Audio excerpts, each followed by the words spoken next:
Étudier la Bible, un podcast hebdomadaire pour approfondir la Bible, parole de Dieu.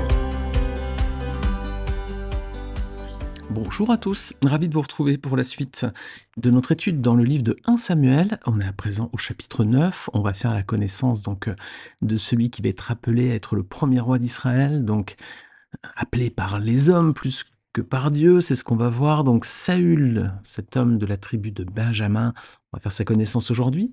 Donc on va lire 1 Samuel, versets 1 à 10. Il y avait un homme de Benjamin appelé Kis. Il était fils d'Abiel, petit-fils de Tséror, descendant de Bécorat, d'Apiach, lui-même fils d'un benjaminite. C'était un vaillant guerrier. Il avait un fils du nom de Saül qui était jeune et beau, plus beau que tous les Israélites, et qui les dépassait tous d'une tête. Les ânesse de Kis, le père de Saül, s'égarèrent, et Kis dit à son fils Saül, « Prends avec toi l'un des serviteurs, lève-toi et va à la recherche des ânesses. » Saül traversa la région montagneuse d'Éphraïm et le pays de Shalisha sans les trouver. Ils passèrent par le pays de Shaalim, et elles n'y étaient pas. Ils parcoururent le pays de Benjamin, et ils ne les trouvèrent pas. Ils étaient arrivés dans le pays de Tsuf, lorsque Saül dit au serviteur qui l'accompagnait, « Viens, retournons chez nous, sinon mon père oubliera les ânesses et s'inquiétera pour nous. » Le serviteur lui dit, « Il y a dans cette ville un homme de Dieu, et c'est un homme estimé. Tout ce qu'il dit arrive à coup sûr. Allons-y donc. Peut-être nous fera-t-il connaître le chemin que nous devons prendre. » Saül dit à son serviteur, « Mais si nous y allons, qu'apporterons-nous à l'homme de Dieu?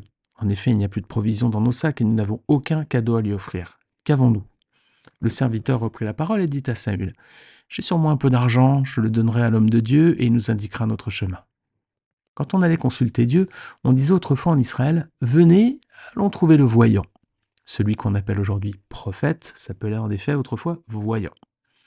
Saül dit à son serviteur, « Tu as raison, viens, allons-y. » Et ils se rendirent à la ville où se trouvait l'homme de Dieu. Alors, passage court, mais on va voir qu'il y a beaucoup de choses déjà à voir ensemble. Alors, verset 1er, donc déjà, on fait la connaissance donc, du père de Saül. Qu'est-ce qu'on apprend sur lui? Déjà que son nom est Kis, ce qui signifie courbé ou piège. Alors, quelqu'un de courbé ou un piège, c'est pas, en tous les cas, c'est pas très très valorisant comme nom. Alors qu'il est de la tribu de Benjamin, alors là, on peut être surpris si on est un lecteur averti de la Bible, parce que c'est pas cette tribu qui devait recevoir la royauté en Israël. Quelle tribu devait la recevoir, les amis? Si vous rappelez notre étude dans Genèse, chapitre 49, il y a quelques mois maintenant, au verset 10, on avait vu que c'est une autre tribu. Regardez, Genèse 49, 10. « Le sceptre ne s'éloignera pas de Juda, ni le bâton souverain d'entre ses pieds, jusqu'à ce que vienne le Shilo et que les peuples lui obéissent. » Alors voilà, c'était la tribu de Juda qui devait recevoir l'onction royale, et ceci jusqu'à ce que vienne le Shilo, et le Shilo, ce sera Jésus plus tard, qui est aussi de la tribu de Juda.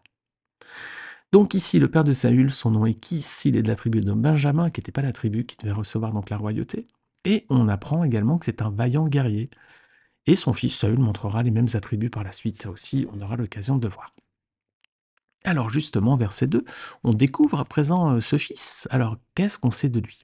Il se nomme Saül. Voilà.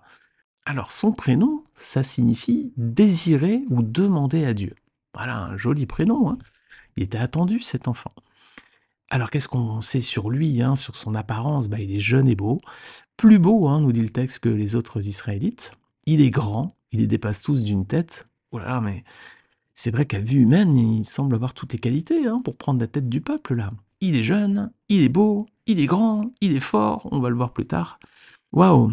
Alors c'est vrai, quand on liste ses caractéristiques, on se dit, il a tout pour plaire, ce garçon. On verrait bien la tête, là, c'est un chef, quoi. Il a tout pour lui, quoi. Et les amis, il faut reconnaître que nous aussi, parfois, on peut avoir tendance à regarder à ce type de critères pour désigner un responsable.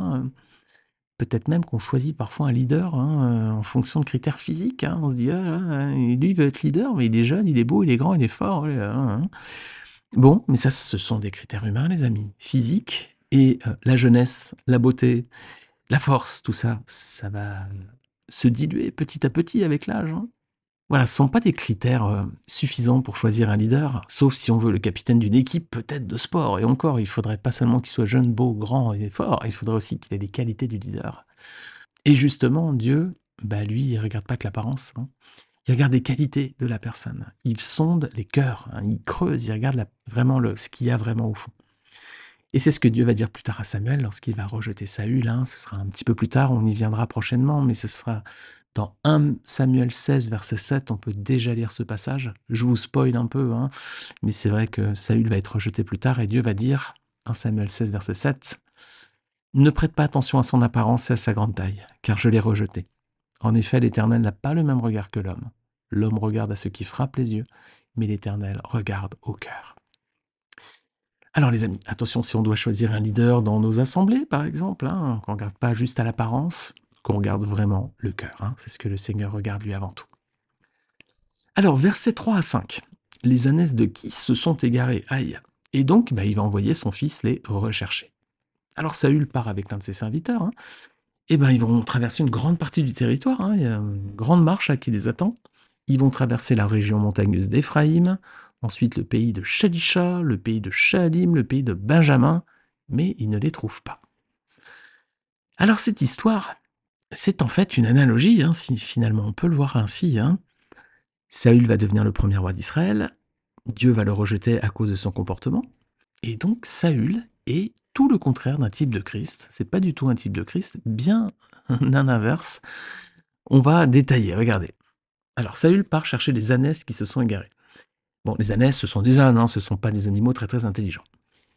Il va faire beaucoup d'efforts avec son serviteur, hein, il va marcher, hein, longtemps, faire beaucoup d'efforts, ils vont traverser un territoire important, et au final, ils vont pas les retrouver. Jésus, c'est tout l'inverse. Il n'est pas parti chercher des ânesses qui étaient égarées, lui, il est parti chercher des brebis égarées. Alors tout d'abord, c'était les brebis égarées d'Israël.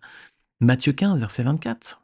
Jésus répondit, je n'ai été envoyé qu'aux brebis perdues de la maison d'Israël. Au début, c'était pour le peuple juif. Et pour partir à la recherche de ces brebis, le Seigneur aussi a beaucoup marché, hein, il a traversé toute la Galilée. Hein. Luc 8, verset 1. Ensuite, Jésus allait de ville en ville et de village en village, prêchant et annonçant la bonne nouvelle du royaume de Dieu. Alors là, il y a quelques similitudes avec Saül, mais quelques différences aussi. Et une des différences majeures, c'est que contrairement à Saül, Jésus va aller retrouver ses brebis, lui. On lit ça notamment lorsqu'on regarde l'histoire de Zachée dans Luc 19, notamment les versets 9 et 10. Alors, Jésus dit à son sujet, « Aujourd'hui, le salut est arrivé pour cette maison, car lui aussi est un fils d'Abraham. En effet, le Fils de l'homme est venu chercher et sauver ce qui était perdu. » Donc, on a deux personnes qui vont chercher des animaux égarés. Saül sont des ânesses, Jésus ce sont des brebis. Tous les deux font beaucoup d'efforts, hein, pour rechercher ces êtres perdus. Mais l'un d'entre eux, Saül, ne les retrouve pas alors que Jésus les retrouve. Mais Jésus n'est pas seulement parti à la recherche des brebis perdues d'Israël, il est aussi parti à la recherche des brebis du monde entier, les amis, au-delà de la communauté juive. Et contrairement à Saül, il a donné sa vie pour elle. Regardez avec moi, Jean 10, versets 14 à 18. Moi, je suis le bon berger. Je connais mes brebis et elles me connaissent. Tout comme le Père me connaît et comme je connais le Père. Je donne ma vie pour mes brebis. J'ai encore d'autres brebis qui ne sont pas de cet enclos. Celles-là aussi, il faut que je les amène. Elles écouteront ma voix, et il y aura un seul troupeau, un seul berger. Le Père m'aime, parce que je donne ma vie pour la reprendre ensuite. Personne ne me l'enlève, mais je la donne de moi-même. J'ai le pouvoir de la donner et j'ai le pouvoir de la reprendre. Tel est l'ordre que j'ai reçu de mon Père. Allez, encore une autre différence importante, hein, entre Jésus et Saül, c'est que Dieu ne va pas rejeter Christ. Au contraire, il va agréer son sacrifice à la croix et le faire asseoir ensuite même à sa droite pour régner avec lui. Regardez Hébreux, chapitre 1er, versets 2 et 3. Dieu, dans ces jours qui sont les derniers, nous a parlé par le Fils. Il l'a établi héritier de toutes choses, et c'est par lui aussi qu'il a créé l'univers. Le Fils est le reflet de sa gloire et l'expression de sa personne. Il soutient tout par sa parole puissante. Après avoir accompli au travers de lui-même la purification de nos péchés, il s'est assis à la droite de la majesté divine dans les lieux très hauts. Alors vous voyez, il y a quelques similitudes, mais en même temps, il y a aussi beaucoup de différences entre Jésus et Saül. Alors on va encore approfondir au verset d'après, regardez bien. Donc, aucune trace des ânesses, et que va dire Saül à son serviteur? Viens, retournons chez nous, sinon mon père oubliera les ânesses et s'inquiétera pour nous. Alors là encore, les amis, c'est tout l'inverse de Christ. On va reprendre cette phrase, on va la paraphraser, hein, continuer sur le fait que ce soit une analogie avec le Seigneur. Si on la paraphrase, est-ce que Jésus dirait la chose suivante? Il parlerait peut-être au Saint-Esprit, et il dirait: «Viens, retournons chez nous. Sinon mon Père oubliera les ânes, donc les âmes perdues, et s'inquiétera pour nous». Est-ce que c'est envisageable ça? Non, hein, bien sûr, hein. Jésus est au bout de sa mission, il est au bout, hein, sur la croix. Il a été jusqu'à donner sa vie pour nous. Il ne s'est pas inquiété de son sort, il ne s'est pas inquiété de ce que ça lui coûtait. Au contraire, il l'a fait par amour pour nous. Et on voit que si on paraphrase, donc Saül ici, ça collerait pas du tout, hein. Alors les amis, verset suivant, verset 6. Le serviteur de Saül lui conseille plutôt d'aller demander à l'homme de Dieu qui se trouve dans la ville. Alors, à ce titre, il est plus spirituel que Saül, hein. Au moins, lui, il recherche l'aide de Dieu, hein. Il dit, bah, tiens, il y a un homme de Dieu ici, on va lui poser la question. Au moins, il recherche la direction divine. Ce n'est pas le cas de Saül, et on le verra aussi dans la suite de sa vie, hélas. Alors, versets 7 et 8, que lui répond Saül, justement? Bah, il dit, voilà, on va pas aller consulter cet homme sans lui donner quelque chose, quoi. Alors là, les amis, ça montre que Saül, il est à l'image de tous ceux qui pensent que le salut, hein, les faveurs divines s'obtiennent par les œuvres. Voilà, qu'il faut donner quelque chose à Dieu pour obtenir une faveur en retour.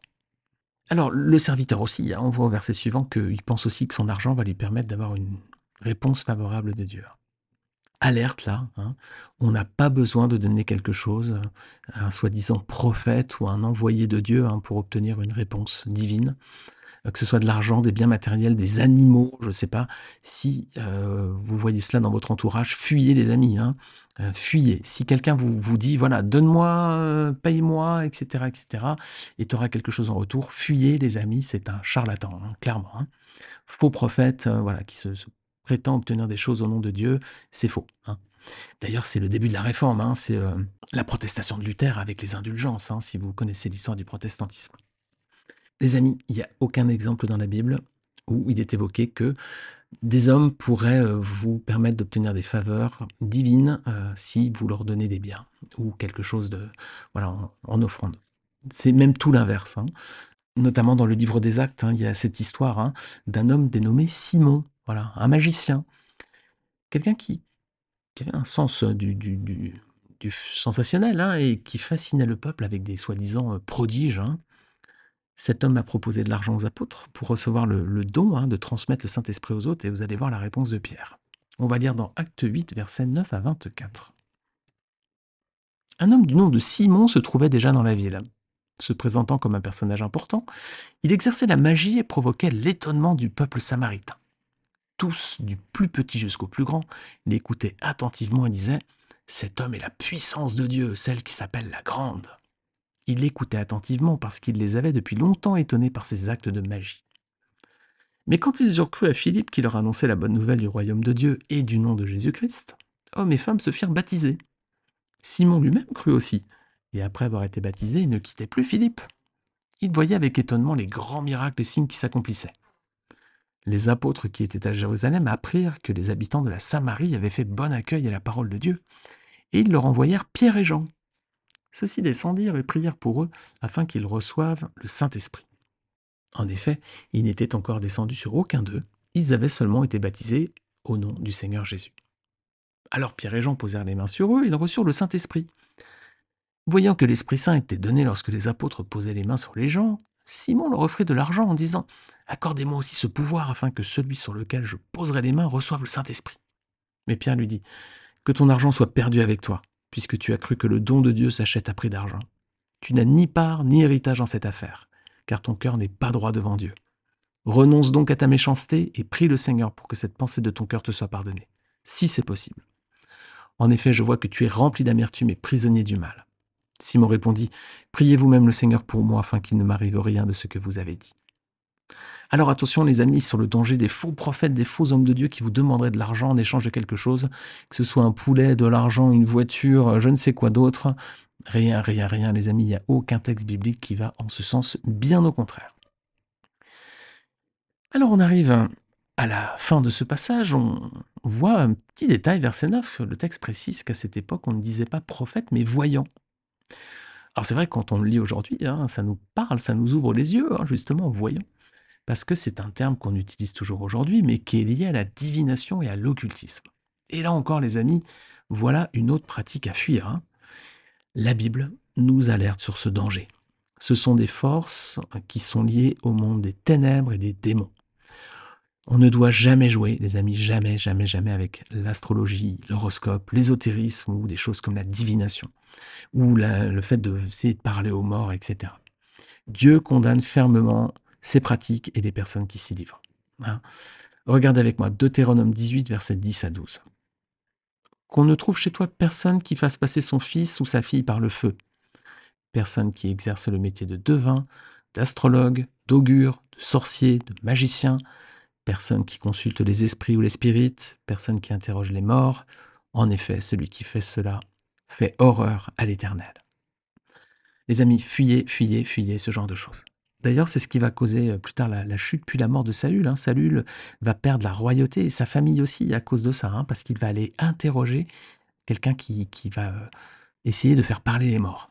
Regardez, j'anticipe déjà un texte qu'on verra plus tard, mais c'est dans 1 Chronique 10, versets 13 à 14. Saül mourut à cause de l'infidélité dont il avait fait preuve envers l'Éternel, parce qu'il n'avait pas respecté la parole de l'Éternel, allant même jusqu'à interroger et consulter ceux qui invoquent les esprits. Il ne consultait pas l'Éternel, aussi l'Éternel le fit mourir et transféra la royauté à David, fils d'Ésaïe. Alors les amis, si nous sommes chrétiens, nous ne devons pas nous livrer à ces pratiques occultes. Hein. Ce sont des pratiques liées aux ténèbres, et en Dieu, il n'y a point de ténèbres. Hein. En lui, tout est lumière. Si vous êtes chrétien, ne vous livrez pas à ces pratiques. Regardez 1 Corinthiens 10, 21. Vous ne pouvez pas boire à la coupe du Seigneur et à la coupe des démons. Vous ne pouvez pas participer à la table du Seigneur et à la table des démons. Alors les amis, je ne connais pas votre environnement, votre culture. Vous êtes nombreux à m'écouter depuis l'Afrique, hein, notamment. Et ce sont des environnements où parfois il y a ce qu'on appelle le vaudou, etc. Hein. Attention les amis, hein. Si vous êtes chrétien, fuyez tout ça. Hein. Vous ne devez pas être à la fois dans l'évangile de Dieu et à la fois dans toutes ces pratiques occultes. Hein. Vous ne pouvez pas boire la coupe du Seigneur et la coupe des démons. Vous ne pouvez pas participer à la table du Seigneur et à la table des démons. Il faut faire un choix, les amis. C'est l'un ou l'autre. Choisissez le Seigneur. Hein, choisissez sa table. Alors, qu'il n'y ait pas de place dans votre vie pour ces pratiques, que votre cœur soit uniquement pour le Seigneur, c'est ce qu'il a demandé. Regardez, dernier verset pour conclure, Deutéronome 18, verset 13. Tu seras tout entier à l'Éternel, ton Dieu. Voilà. C'est pas à moitié, c'est pas 20%, c'est pas 50%, c'est pas 80%, c'est même pas 99%, c'est 100%, les amis. Tu seras tout entier à l'Éternel, ton Dieu. Alors attention, les amis, fuyez ces pratiques occultes, fuyez ces personnes qui vous demandent des biens en faveur d'une réponse divine. Non, on peut demander à Dieu directement. Voilà, on peut le prier. Il n'y a pas besoin de passer par des intermédiaires. Il n'y a pas des gens qui ont reçu une puissance incroyable. Ça, ce sont des personnes qui sont de la filiation de Simon le magicien ou d'Élimas aussi, qui est aussi dans le livre des Actes. Voilà, fuyez absolument ces personnes et ces pratiques. Alors les amis, justement, j'ai parlé un petit peu de l'Afrique. Vous êtes nombreux, c'est vrai, hein, à m'écouter depuis ce continent. Donc je vous fais toutes mes salutations les plus fraternelles depuis la France. Alors que le Seigneur bénisse votre vie, votre famille, votre pays, votre continent. Voilà. Et, le Seigneur aime les âmes du monde entier, hommes et femmes. Il vous aime, il a une tendresse particulière pour vous. Alors ma prière, c'est que le Seigneur vous accorde les grâces les plus abondantes, hein, ses plus grandes faveurs, hein, à vous et à tout votre entourage. Les amis, on n'a pas fini avec Saül, c'est que le début, et on n'a même pas fini avec cette histoire. On va voir la suite la semaine prochaine, donc on regardera le reste de ce chapitre. Et Saül va faire la connaissance de Samuel. Et on va voir justement les échanges qu'ils vont avoir tous les deux et comment Saül va devenir le premier roi d'Israël. On se retrouve la semaine prochaine de Voulant pour la suite de cette histoire. En attendant, eh bien que le Seigneur vous bénisse, les amis. Salut à tous!